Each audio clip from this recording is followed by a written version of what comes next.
All right, Cal, let's just discuss the lead up to your Gippsland Power Days. Obviously, junior footy. Tell us a bit about how you got into footy and, how you progressed into the Power.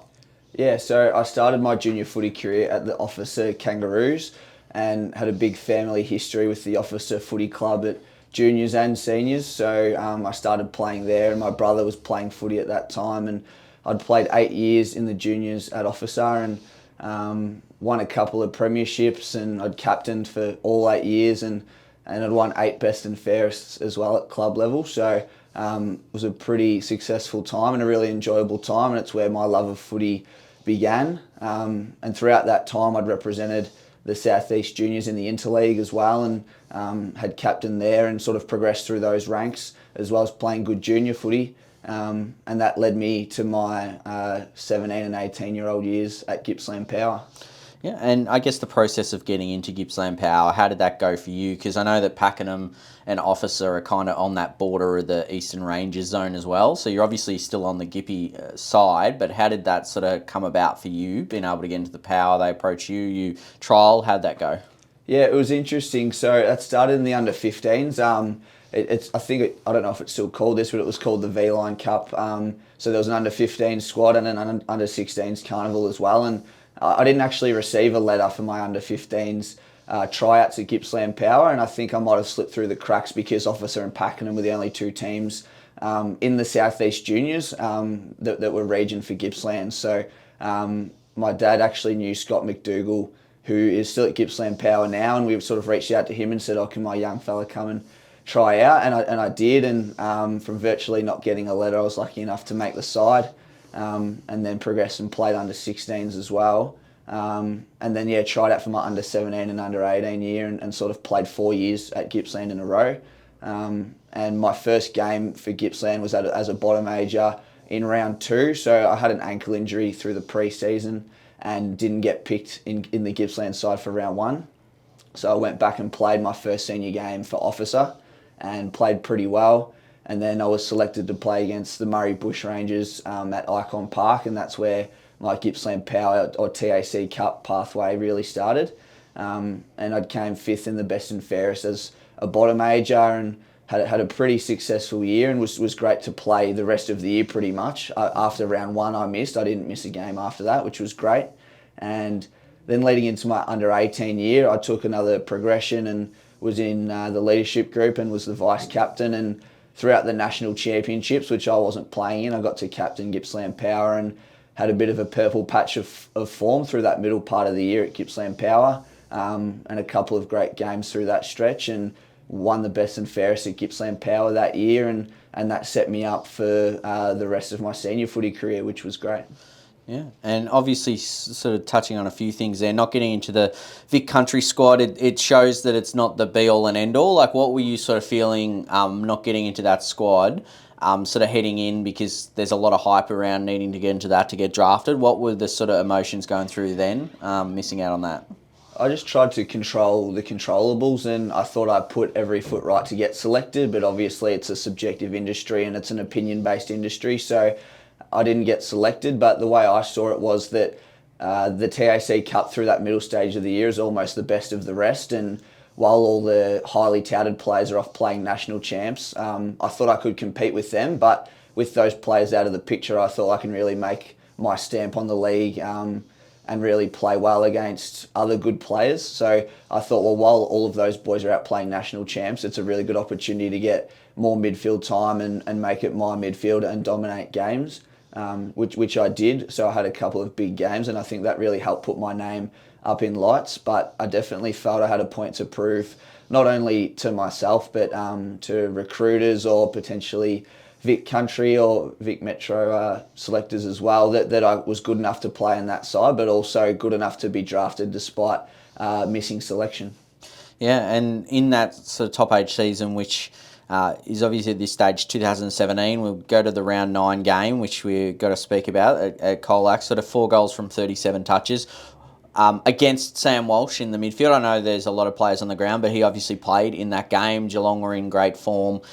Talk us through that game, because that was clearly like a standout game out of all your performances. Yeah, definitely. And I feel like that was the game that I suppose, put me on the map, you could say, or put me on the radar of a lot of people. But it was one of those days where everything was just clicking, and I was playing midfield time, getting a lot of the ball. But then in my times where I was resting forward, I was actually able to clunk a few marks and kick a few goals. And instead of just resting forward and not impacting, I found a way to impact forward of the ball, which I think all of the most dangerous players in the AFL now can do. They can play midfield, but they can also be dangerous forward of the ball. So it's one of those days where the marks were clunking and I was kicking goals, but also where the football was sort of following me around a bit. And as I said, it may have been a bit more of a weakened field with the national champs going on and all the best players out there, but there were still some really quality players like your Sam Walshes and Cassidy Parishes, the brother of Darcy, and the Geelong Falcons at that stage were undefeated in the season. So they were the best team in the comp and ended up winning the grand final that year. So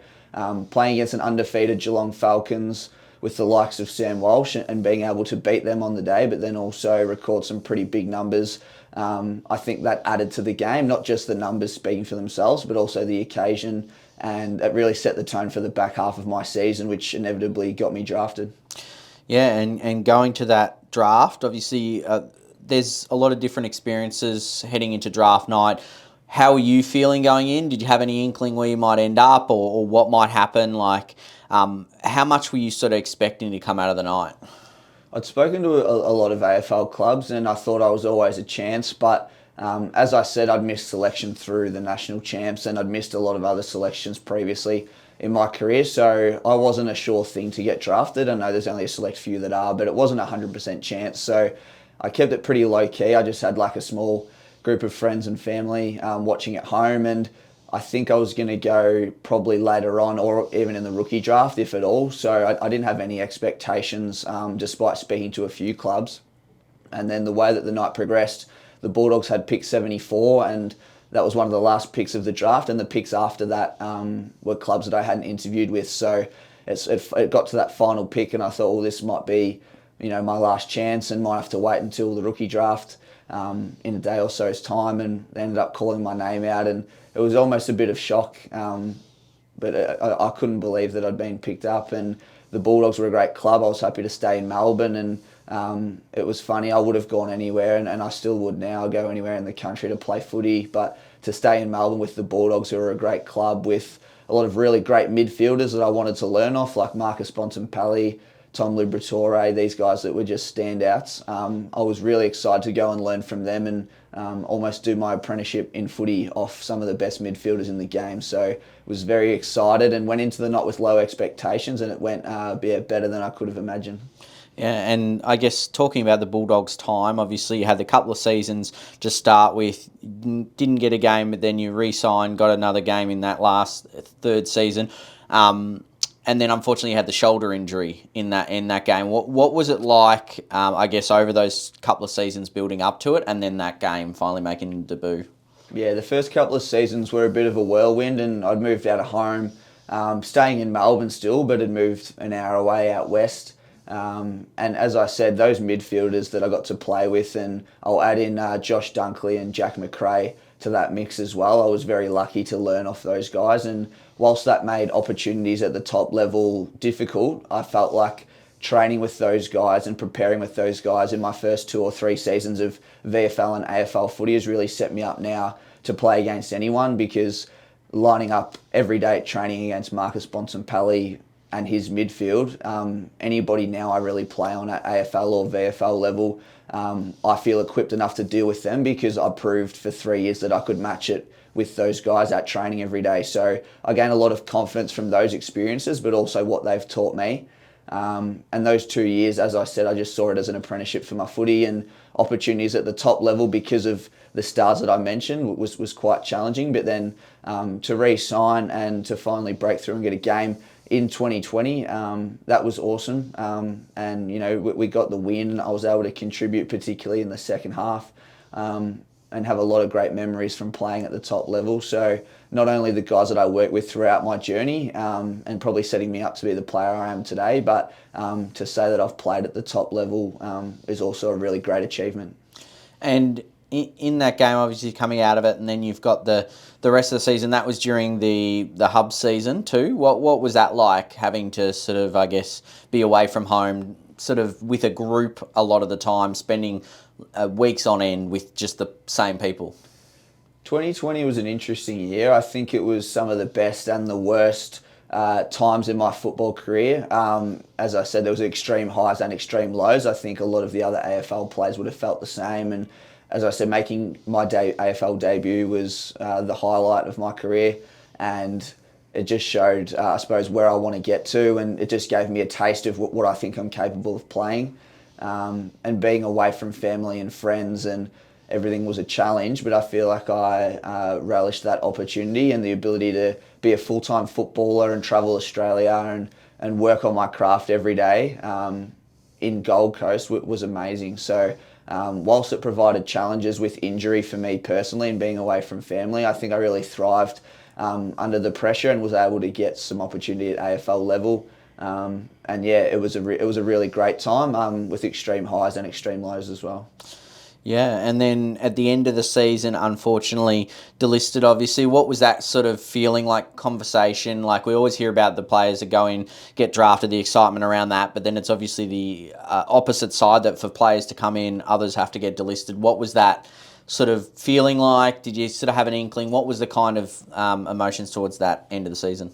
Yeah, it was interesting because, as you said, it's probably the best and the worst part of AFL coaches and recruiters' jobs. They get to provide people with an opportunity to live out their dream, but they're also the same people having conversations that take that dream away. So it was an interesting conversation. I still felt like I was improving, and in terms of delistings, I think maybe the year that you don't improve or the year you start stagnating and going backwards, it's probably your time to go. But I didn't think that was the time for me. As I said, I debuted at AFL level and was improving my craft still in my third year and getting better and better. So I felt like I would have kept trending in that direction. But with the COVID year, I think on average they delist nearly 50 players across the whole AFL on average, around 18 teams. And in my COVID year, it was closer to 200 players. So it was 4 times as many delistings. In the free agency period in the off-season, they added in Adam Treloar, who's another A-grader. As I said, I play with a lot of A-grade midfielders. And Adam's another one of those that they'd added into the mix. And as you previously mentioned, I also had some injury trouble. So I think I had a lot of misfortune, and those 3 main factors were probably the main reason for me leaving the Bulldogs or getting delisted. I would have loved to have stayed there longer, and as I said, I felt like my footy was still progressing, and as a player and an individual, I think I was still improving. So I would have loved to have got more opportunity to showcase that, because even now, 3 years on from getting delisted, I think I'm still getting better at 24 years of age. I think I'm young enough and not only fit enough, but I think my footy will stack up at AFL level if given another opportunity. So I would have loved that to still be at the Bulldogs, but where I'm at now, I'm willing to go anywhere in the country to play the top level. And I still think I've got a lot of value to give, not only off-field in an AFL environment, making the football club better, but also on-field with my own game and helping teams win games of football. And going back to the VFL, playing with Box Hill, then what was the, I guess, reason behind going to Box Hill over, say, any club? What was the sort of pulling factor there? Yeah, well, Box Hill as a football club, I think, are extremely successful, and they don't miss finals too often. Despite how their AFL side's going, they're a really strong and proud club, so I wanted to play finals footy, which I think is as close to AFL footy standard as you can get in the country, in my opinion. And a couple of the key personnel there being Andy Collins as the senior assistant and Sam Mitchell as the head coach. I really wanted to play under those guys, and they really showed an interest in me and my football development. And I relish the opportunity to work with those guys. And Fergus Green, my former teammate at the Bulldogs, who has been lucky enough to play at Hawthorn this year, he was coming over as well. So having the move with Fergus was a big factor. So we thought we'd both go there, and we knew that Box still provided a lot of opportunities for players to get back at the top level, like Sam Switzkowski from Fremantle, Dave Mirror.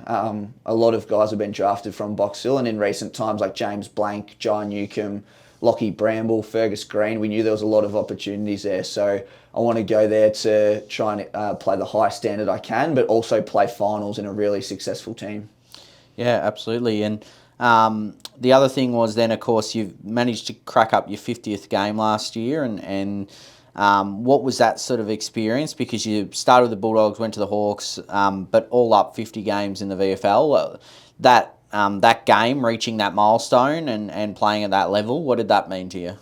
I think it means a lot, and it's sort of across a couple of different clubs. I forgot to mention in my under 18 year, I played a game for Casey in the VFL.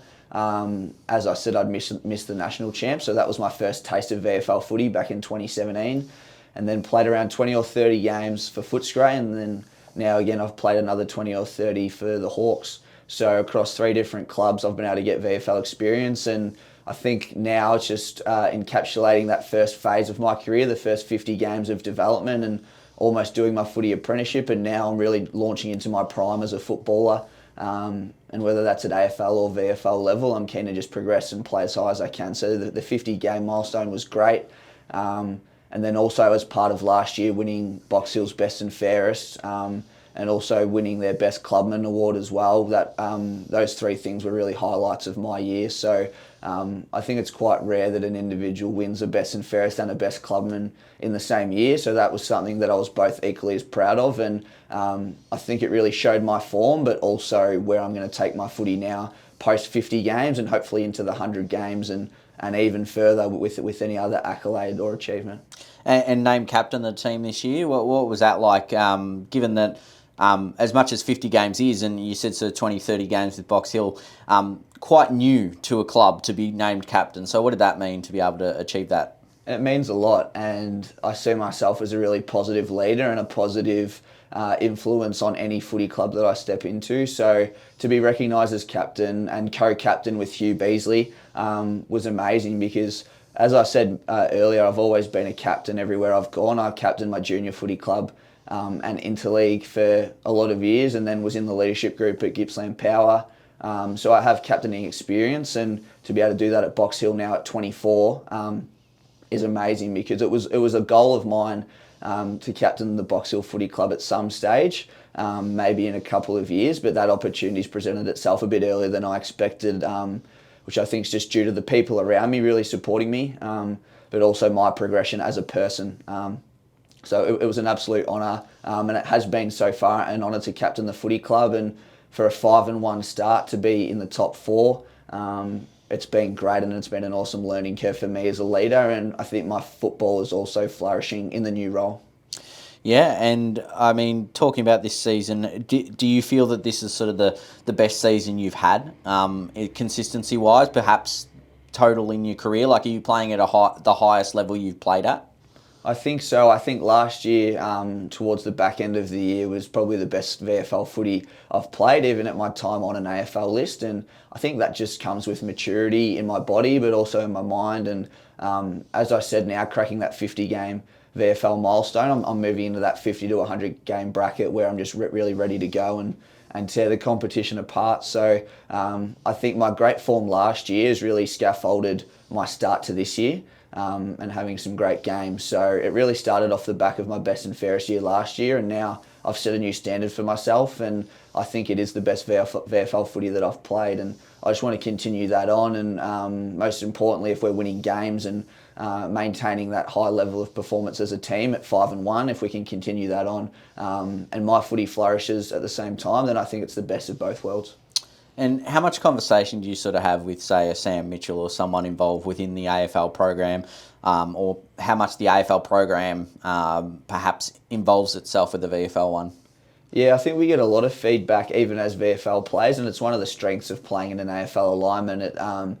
It gives us resources and access to their program. So throughout the pre-season, I was able to do some main sessions with Hawthorn alongside my other Box Hill teammates, and that exposure and feedback at AFL level is great, and it gives us a taste, as I said, of the level we want to get back to and that we've played and been at before, but also just really direct feedback on how to get better, and potentially on strengths and weaknesses of my game that can not only help Box Hill win, but also help add to Hawthorn's program at the alignment, which has been really great.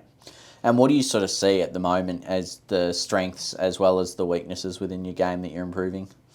Yeah, so the strengths in my game are around playing in the midfield, but also I do have great versatility. So when I play at Box Hill, I can play forward, back or mid.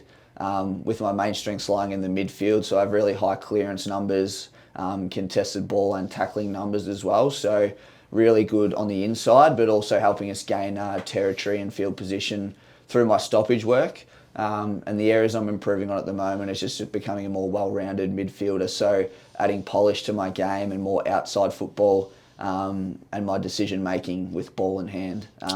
Because I think I'm quite capable all over the ground, as I mentioned, and through the midfield, really great in the stoppage, and really high clearance numbers, but just trying to add some uncontested ball into that, which I have been doing and been doing really well. But at the same time, just really trying to maximise my weapons, because that's what's going to help us win games of footy. And speaking about the chance to go back up to AFL level, obviously you came in as a midfielder from Gippy to go into the Bulldogs. You talked about how strong that midfield was. Has that kind of perhaps given you a bit more drive to be stronger in other positions, to know that, hey, if I go up to a team that's not going to have many opportunities in midfield, I can play a different role or something like that? Yeah, of course. And it's one thing I actually learned at the Bulldogs. Luke Beveridge is massive on versatility and shifting the magnets around, and the more strings you can have to your bow, the better. So I see myself as a really strong midfielder, and one of our strongest at Box Hill and in the VFL. But at the same time, especially at a VFL alignment as well, selection with Hawthorn depends, or I suppose it affects our selection at Box Hill level as well. So if a lot of Hawthorn midfielders are coming back to play, I can add in there. But if we need to play other positions, I can play off half back and impact, and off half forward as well, which we mentioned I showed as an 18-year-old, but I can still show it now. So versatility really helps with selection at VFL, at an AFL alignment, but also for potential opportunities to progress to AFL level. You're not just picking me as a midfielder, you're picking me as a whole package of a footballer that is very capable of playing every position, which is a huge strength. Yeah, and mid-season draft coming up. We know how past players or mature age players that haven't had a chance get an opportunity. How does it play on your mind? I try not to think about it too much, and it's really important to nominate and put your hat in the ring, because I think I'm ready to go at the top level, and there are a lot of clubs through the mid-season that want players that are ready to go. So they don't want fresh 18-year-olds coming in. They want ready-made and ready-built VFL and state league footballers. So I think I can provide that for any club. But in terms of draft selections or other accolades that I'd received last year, wishing to do that again this year, I don't think about that too much. I just think about really enjoying my footy and having fun, but also just working hard and trying to play good footy. And all those other things are byproducts of that. So instead of thinking just about results like mid-season or anything like that, I just try to focus on having fun and playing good footy at Box Hill. And then whatever the byproducts of that are, what will be, will be. So I'll just focus on my performance at Box Hill for our footy club, and the rest will take care of itself. And obviously you're still young. Obviously you said 24, you're building into your career and whatnot. In AFL terms, there's not as many that will be coming in at that age, and I know a lot of fans will wonder, like, if you've sort of played at VFL for a long time or a few seasons now and come off a list, where you can improve from here. So where do you sort of see as, say, in 4 or 5 years, what do you sort of see as your biggest ways of improving? As I said before, I've got a lot of weaknesses I'd still like to improve in my game around my running capacity, ball use, just general outside game. So I think I've always got scope to do that. But I think my weapons can still get stronger as well, which is the exciting thing. So my ability to win the ball and win high disposals, but then also to get high clearance and tackle and just overall stoppage impact numbers. So I think those still have the capacity to improve. But as I mentioned before, as an 18-year-old, I was able to play not only in the midfield, but also impact forward of the football. So I still think defensively and contested-wise, I'm really solid, but my ability to impact games forward of the footy on the scoreboard, but just really be an offensive threat, adding to my, I suppose, honest defensive set of skills, I think that still has the capacity to grow, and I really want to try and mirror what the most dangerous players at AFL level are doing. So I think I have a scope to be a midfielder that works really hard on both sides of the football. Yeah, perfect. And I guess for you, just coming into the season, I know you've sort of just mentioned about having fun, but were there goals that you sort of set at the start of 2023? The main thing was just durability. As I said, throughout my time on an AFL list, I had different issues with my body and with injuries, so I wanted to come in and play every game possible for Box Hill, which I did last year. I played 19 out of our 19 games, so I want to be a player that is really reliable week to week, but also has great continuity and durability. So as I said, I didn't set any big goals in terms of accolades and achievements. I just wanted to play every game at VFL level and then just try and be the best player and the best leader that I possibly could. So in a new role as captain, I just want to be super consistent with my performances, and I want to play and be available to help our footy club every week. So I think those are two really good qualities that I'll have a goal of taking through the whole season this year. Yeah, and just finally, what would it mean to get another chance at AFL level? I think it would mean a lot.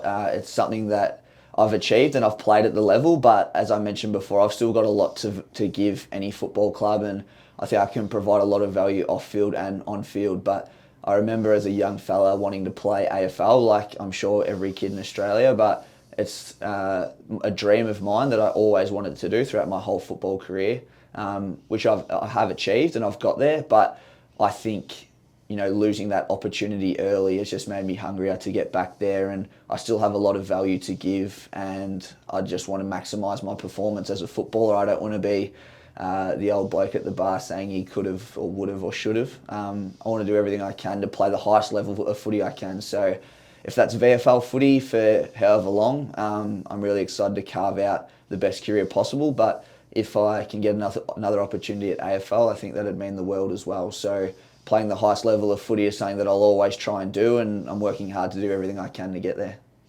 Awesome. Thanks. Thank you.